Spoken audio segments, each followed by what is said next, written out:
ಎಲ್ರಿಗೂ ನಮಸ್ಕಾರ. ನಮಸ್ಕಾರ. ಸೊ RCB ಚಾಂಪಿಯನ್ ಆದರು ಅನ್ನೋ ಖುಷಿ ಸ್ವಲ್ಪ ಗಂಟೆಗಳಿತ್ತು ಮಗ. ಅದಾದ್ಮೇಲೆ ಅಹಿತಕರ ಘಟನೆ ನಡೀತು. ಹೌದು, 11 ಜನ ಸತ್ತಿದ್ದಾರೆ ಸ್ಟ್ಯಾಂಪೀಡಲ್ಲಿ. ಅದಾಗಬಾರ್ದಾಗಿತ್ತು ಮಗ. ಏನೇ ಆಗಲಿ ತುಂಬ ವಿಡಿಯೋಸ್ಗಳು ಬಂದಿದೆ ಇದ್ರ ಬಗ್ಗೆ. ನಮಗೂ ಇನ್ನೇನು ಕ್ರಿಕೆಟ್ ಬಗ್ಗೆನೇ ಇನ್ನೇನು ಮಾತಾಡೋಕ್ಕಾಗುತ್ತೆ ಅಲ್ವಾ? ಇನ್ನು ಇಂಗ್ಲೆಂಡ್ ಸೀರೀಸಿಗೆ ಟೈಮ್ ಇದೆ. ಅಷ್ಟೊತ್ತಿಗೆ ಈ ಥರದೊಂದು ಆದಾಗ ಯಾರು ತಪ್ಪು ಅಂತ ಹೇಳೋದು ಇದ್ರಲ್ಲಿ? ಅಂದ್ರೆ ಎಲ್ಲಾರನ್ನೂ ಒಂಥರ ಕಲೆಕ್ಟಿವ್ ಆಗಿ ಎಲ್ಲರೂ ಫೇಲ್ ಆದ್ರು.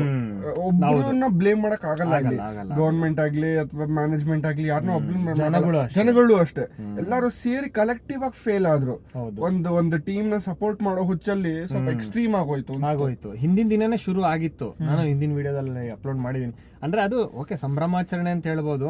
ನಮ್ಮ ಮನೆ ಹತ್ರ ಸಿಗ್ನಲ್ ಕ್ಯಾಮ್ರಾ ಎಲ್ಲ ಹೊಡೆದಾಕ್ಬಿಟ್ಟಿದ್ದಾರೆ. ಅಲ್ಲಿ ಇದು ಟ್ರಾಫಿಕ್ ಸಿಗ್ನಲ್ ಕ್ಯಾಮ್ರಾ ಗಾಡಿಗಳಲ್ಲಿ ಬಂದು 2 ಕೈ ಬಿಟ್ಕೊಂಡು ಅನ್ಕೊಂಡು RCB ಅಲ್ಲ, ಆಯ್ತು, ಖುಷಿ ಇರುತ್ತೆ ನಮಗೂ. ಒಂದು ನಮ್ಗೆ ಇಷ್ಟು ದಿವಸ ತಡೆದಿಟ್ಕೊಂಡಿದೀವಿ, ಒಂಥರ ಸಡನ್ ಆಗಿ ಬ್ಲಾಸ್ಟ್ ಆಯ್ತು. ಅಷ್ಟು ಖುಷಿ ಹೆಂಗ್ ಹಾಕ್ಬೇಕು ಅಂತ ಗೊತ್ತಾಗ್ತಿಲ್ಲ. ಬಟ್ ಈ ತರ ಡ್ಯಾಮೇಜ್ ಮಾಡಿ ಪ್ರಾಪರ್ಟಿಗೂ ನೀನು ಕಟ್ಟಿರೋ ಟ್ಯಾಕ್ಸ್ ಅದು ಆ ತರದನ್ನ ಮಾಡಿದ್ರೆ ಅಷ್ಟು ಯೂಸ್ ಏನಿಲ್ಲ. ಅದು ಒಂಥರ ಒಳ್ಳೆ ಸೈನ್ ಅಲ್ಲ ಇದು ಸಮಾಜಕ್ಕೆ. ಅಂದ್ರೆ ನಾವೇನೋ ದೊಡ್ಡ ಪದಗಳೆಲ್ಲ ಮಾತಾಡ್ತಾ ಇದೀವಿ ಅಂತ ಅಲ್ಲ. ಆಮೇಲೆ ಆಸ್ ಎ ಫ್ಯಾನ್ ಬೇಸ್ ನಮ್ಮ ಮೇಲೆ ಒಳ್ಳೆ ಇಂಪ್ರೆಷನ್ ಬರಲ್ಲ ಅಷ್ಟೇ. ಈಗ ಚೆನ್ನೈ ಅವರು 5 ಸಲ ಗೆದ್ದಿದ್ದಾರೆ, ಮುಂಬೈ ಅವರು 5 ಸಲ ಗೆದ್ದಿದ್ದಾರೆ, KKR 3 ಸಲ ಗೆದ್ದಿದ್ದಾರೆ. ಅಲ್ಲಿ ಈ ತರ ಆಗಿತ್ತ ಘಟನೆ ನಮ್ಗೆಲ್ಲೂ ಕೇಳಿಲ್ಲ, ನಾವಂತೂ ಕೇಳಿಲ್ಲ. ಇಂಡಿಯಾ ಹೋದ ವರ್ಷ T20 ವರ್ಲ್ಡ್ ಕಪ್ ಗೆದ್ದು ವಾಪಸ್ ಬಂದಾಗ 3-4 ದಿನ ಟೈಮ್ ತಗೊಂಡಿದ್ರು.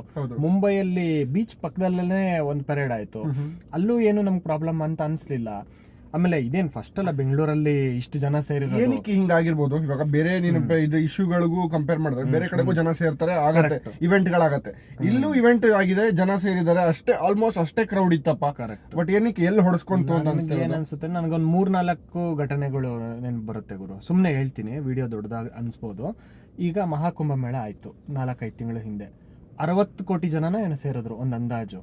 ಅಲ್ಲಿ ಕೆಲವರು ಪಾಪ ಪ್ರಾಣ ಕಳ್ಕೊಂಡ್ರು. ನಾನು ಹೇಳೋದು 60 ಕೋಟಿ ಜನರಲ್ಲಿ 60 ಜನ ಅಂದ್ರೆ ಯಾರು ಸಾಯಬಾರ್ದು, ಒಂದು ಜೀವನ ಹೋಗ್ಬಾರ್ದು. ಬಟ್ 60 ಜನ ಸತ್ತಾಗ ಅದನ್ನ ಸ್ವಲ್ಪ ಕೆಲವು ಕಡೆ ದೊಡ್ಡ ಮಾಡಿ ಹೇಳಿದ್ರು. ಬಟ್ 60 ಕೋಟಿ ಪರ್ಸೆಂಟೇಜ್ ಅಲ್ಲಿ ಕಮ್ಮಿ ಇದೆ, ಕಡಿಮೆ ಅಂದ್ರೆ ಅದಕ್ಕೆ ರೇಷಿಯೋ ಕಡಿಮೆ ಇದೆ. ರೇಷಿಯೋ ತುಂಬಾ ಕಮ್ಮಿ. ಬಂದಿದ್ದು 2-3 ಲಕ್ಷ ಜನಕ್ಕೆ 11 ಜನ ಇಲ್ಲ ಮಗ. ನನ್ನ ಪ್ರಕಾರ ಒಂದು 60-70 ಸಾವಿರ ಜನ. ಇಲ್ಲ 1 ಲಕ್ಷ ಜನಕ್ಕಿಂತ ಜಾಸ್ತಿ ಇರುತ್ತೆ. ಯಾಕಂದ್ರೆ ಸ್ಟೇಡಿಯಂ ಒಳಗಡೆ ನಿಂಗೆ 60,000 ಜನ ಇದ್ರು. ಆಲ್ಮೋಸ್ಟ್ ಸೀಟಿಂಗ್ ಕೆಪಾಸಿಟಿನೇ 35,000. ಅದ್ರಲ್ಲೆಲ್ಲ ನಿಂತಿದ್ದಾರೆ. ಅಲ್ಲೇ ಒಂದು 60,000 ಜನ ಆಗಿದ್ದಾರೆ. ಇನ್ನೊಂದು 1 ಲಕ್ಷ ಜನ ಆಚೆ ಇದ್ರು. ವಿಧಾನಸೌಧದಿಂದ ಹಿಡಿದು ಸ್ಟೇಡಿಯಂ ವರ್ಗೂ ಜನ ಟ್ರಾಫಿಕ್ ಜಾಮ್ ಇದೆ, ಫುಲ್ ಜನ ಇದ್ದಾರೆ. ಒಂದ್ 2-3 ಲಕ್ಷ ಜನ 11 ಜನ ಸತ್ತಿದ್ದಾರೆ ಅಂದ್ರೆ ಅದ್ರ ರೇಷಿಯೋ ತುಂಬಾ ಜಾಸ್ತಿ ಇದೆ. ಅಲ್ಲ, ಇದು 2-3 ಲಕ್ಷ ಜನ ನೀನ್ ಹೇಳದಲ್ಲ, ಒಳ್ಳೆ ಪಾಯಿಂಟ್ ಇದು. ಉತ್ತರ ಕರ್ನಾಟಕದಲ್ಲಿ ಜಾತ್ರೆ ನಡೆಯುತ್ತೆ, ಕೊಪ್ಪಳದ ಜಾತ್ರೆ ಇತ್ತೀಚೆಗೆ ನಡೀತು. ಅಲ್ಲೂ ಲಕ್ಷಾಂತರ ಜನ ಸೇರಿದ್ರು ಗುರು. ನನ್ಗೇನು ಒಂದು ಪೇಪರ್ ಎಲ್ಲೂ ಯಾರಾದ್ರೂ ಕಾಲ್ ತುಳಿತಕ್ಕೆ ತೀರ್ಕೊಂಡ್ರು ಅಂತ ಎಲ್ಲೂ ಬರಲಿಲ್ಲ. ನಮ್ಮೂರಲ್ಲೂ ಎಲ್ಲ ಜಾತ್ರೆ ಕರಗಗಳೆಲ್ಲ ನಡೆಯುತ್ತೆ, ಬೆಂಗಳೂರು ಕರಗ ನಡೆಯುತ್ತೆ, ಸಾವಿರಾರು ಜನ ಸೇರ್ತಾರೆ. ಅಂದ್ರೆ ಏನಂದ್ರೆ ಇದು ವರ್ಷಗಳಿಂದ ನಡ್ಕೊಂಡ್ ಬಂದಿದೆ. ಜನಕ್ಕೆ ಗೊತ್ತು ಎಷ್ಟೊತ್ತಿಗೆ ಜಾತ್ರೆ ಶುರು ಆಗುತ್ತೆ, ಏನಾಗುತ್ತೆ, ಯಾವಾಗ ತೇರು ಎಳಿತಾರೆ ಎಲ್ಲ ಗೊತ್ತಿದೆ. ಸೊ ಏನಾಗುತ್ತೆ, ನಮ್ಮೂರುಗಳಲ್ಲೂ ವಯಸ್ಸಾದವರು ಅಥವಾ ಚಿಕ್ಕ ಮಕ್ಕಳನ್ನೆಲ್ಲ ಸ್ವಲ್ಪ ದೂರ ಕರ್ಕೊಂಡು ನಿಲ್ಸ್ಕೊಂಡಿರ್ತಾರೆ. ತೇರು ಎಳೆದು ಬಿಡ್ತಾರೆ, ಏನೋ ತುಳಿಬಹುದು ಒಬ್ರಿಗೊಬ್ರು ಅಂತ. ಸ್ವಲ್ಪ ಯುವಕರು ಮಧ್ಯವಯಸ್ಕರು ಮಾತ್ರ ಅಲ್ಲಿರ್ತಾರೆ. ಎಲ್ಲ ಮುಗಿದ್ಮೇಲೆ ಬಂದು ದೇವ್ರಿಗೆ ಕೈ ಮುಗಿದು ಎಲ್ಲ ಅದ್ ಮಾಡಿ ಹೋಗ್ತಾರೆ. ಸೊ ಇದು ಜನಕ್ಕೆ ತಿಳುವಳಿಕೆ ಇದೆ. ಅಂದ್ರೆ ಏನ್ ಪ್ರೊಸೀಜರ್ ಏನಿದೆ ಅನ್ನೋದು ಐಡಿಯಾ ಇದೆ. ಟೈಮ್ ಲೈನ್ ಗೊತ್ತಿರಲ್ಲ, ಯಾವಾಗ ಪೊಲೀಸು ಬೇಕಾಗಿಲ್ಲ. ನನ್ನ ಪ್ರಕಾರ ನಮ್ಮ ಊರುಗಳೆಲ್ಲ ಜಾತ್ರೆ ಆದಾಗ ಪೊಲೀಸ್ ಅವ್ರು ಏನ್ ಇರಲ್ಲ. ಫಸ್ಟ್ ಟೈಮು ಇಲ್ಲಿ RCB ಅನೌನ್ಸ್ ಮಾಡಿದ್ರಲ್ಲ ಪೆರೇಡ್ ಇದೆ ಅಂತ, ಅವಾಗ ಅದಾದ್ಮೇಲಿಂದ ಮತ್ತೇನು ಅಪ್ಡೇಟೇ ಬಂದಿಲ್ಲ. ಆ ಪರೇಡ್ ಕ್ಯಾನ್ಸಲ್ ಆಯ್ತಾ, ನೆಕ್ಸ್ಟ್ ಇಯರ್ ಬರೀ ಸೆಲೆಬ್ರೇಷನ್ ಅಷ್ಟೇ ಇದೆ.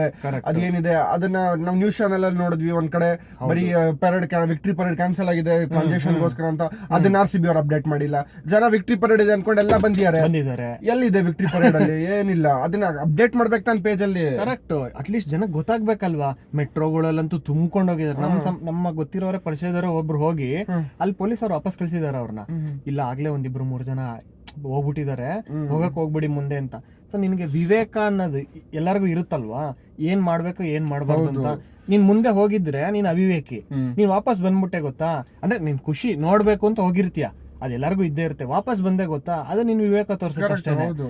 ಸೊ ಪುನೀತ್ ಅವರು ತೀರ್ಕೊಂಡಾಗ ಅವರು ಅಂದ್ರೆ ಇದು ನೀನ್ ಪ್ಲಾನ್ ಮಾಡಿರಲ್ಲ, ಅಂದ್ರೆ ಗೊತ್ತಿರ್ಲಿಲ್ಲ, ಅದು ಸಡನ್ ಆಗಿ ಆಗ್ಬಾರ್ದಾಗಿತ್ತು, ಆಗೋಯ್ತು. ಪೊಲೀಸ್ ಅವರು ಅಂದ್ರೆ ಹಿಂದಿನ ಸಲ ರಾಜ್ಕುಮಾರ್ ಅವರು ನಾವೆಲ್ಲ ಚಿಕ್ಕ ಚಿಕ್ಕ ಹುಡುಗರು ಇದ್ವಿ, ತೀರ್ಕೊಂಡಾಗ ತುಂಬಾ ಗಲಾಟೆ ಆಗಿತ್ತಂತೆ ಅವಾಗೆಲ್ಲ. ಸೊ ಅದರಿಂದ ಪಾಠ ಕಲ್ತರು, ಎಚ್ಚೆತ್ಕೊಂಡು. ಸೊ ಚೆನ್ನಾಗಿ ಆರ್ಗನೈಸ್ ಮಾಡಿ ಆಗಿತ್ತು, ಡ್ಯಾಮೇಜಸ್ ಆಗಿತ್ತು, ಇದನ್ನ ಪ್ರೊಟೆಕ್ಟ್ ಮಾಡಕ್ಕೆ ಅದನ್ನ ಅವಾಯ್ಡ್ ಮಾಡಿ ಚೆನ್ನಾಗಿ ಪ್ಲಾನ್ ಮಾಡ್ಕೊಂಡು ಎಷ್ಟೋ 25 ಲಕ್ಷ 30 ಲಕ್ಷ ಜನ ಎಲ್ಲ ಸೇರಿದ್ರು. ಏನಾದ್ರು ಒಂದು ಅಹಿತಕರ ಘಟನೆ ಆಯ್ತಮ್ಮ? ಎಲ್ಲೂ ಆಗ್ಲಿಲ್ಲ.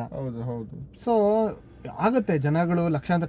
ಮೋದಿ ಅವ್ರು ಬಂದಿದ್ರಪ್ಪ 2 ವರ್ಷದ ಮುಂಚೆ ಇದೇ ಬೆಂಗಳೂರಿಗೆನೆ. ಹೌದು, ಸಾವಿರಾರು ಜನ ಸೇರಿದ್ರು. ಎಲ್ಲ ಗುರು, ನಾವೇನ್ ಇಲ್ಲಿ ಪಾರ್ಟಿ ಪಕ್ಷ ಅದೆಲ್ಲ ಬಿಟ್ಬಿಡೋಣ. ಕಾಂಗ್ರೆಸ್ ಅವರು ಪೆರೇಡ್ ಮಾಡ್ತಾರೆ, ಬಿಜೆಪಿ ಅವರು ಮಾಡ್ತಾರೆ, ಎಲ್ಲಾ ಪಕ್ಷದವರು ಮಾಡ್ತಾರೆ.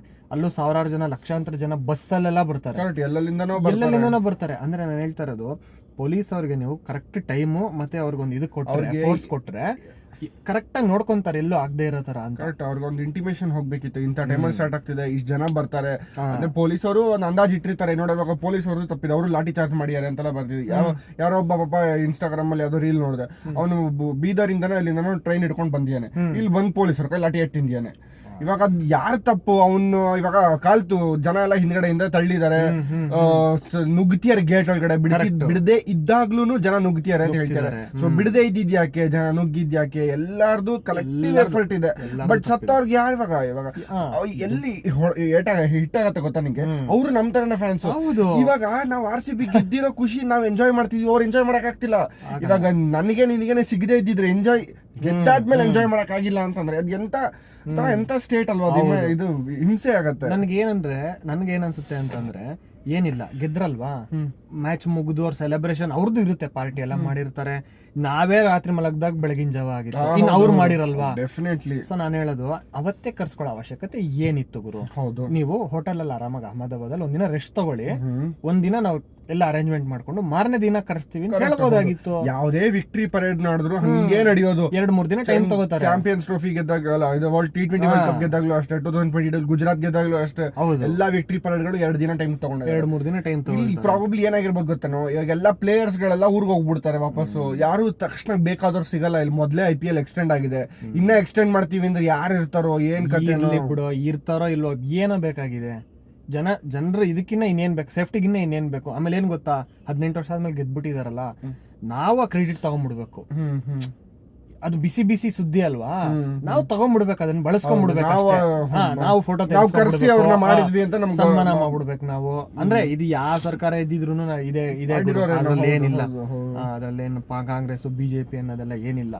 ಸೊ ಇದು ಒಂದು ನೀನ್ ಹೇಳ್ದಂಗೆ ಎಲ್ಲರ ತಪ್ಪು ಇದೆ, ಎಲ್ಲರ ಅವಿವೇಕಿತನದಿಂದ ಇದಾಗಿದೆ. ಒಂಥರ ಗೆದ್ದಿದ್ ಮೊಮೆಂಟ್ ಒಂದ್ ದಿನ ಇತ್ತು ಅಷ್ಟೇ ಕಣ, ಅದಾದ್ಮೇಲಿಂದ ಅದ್ ಏನ್ ಕಂಡ್ಬಿತ್ತು, ಅದ್ ಏನಾಯ್ತು.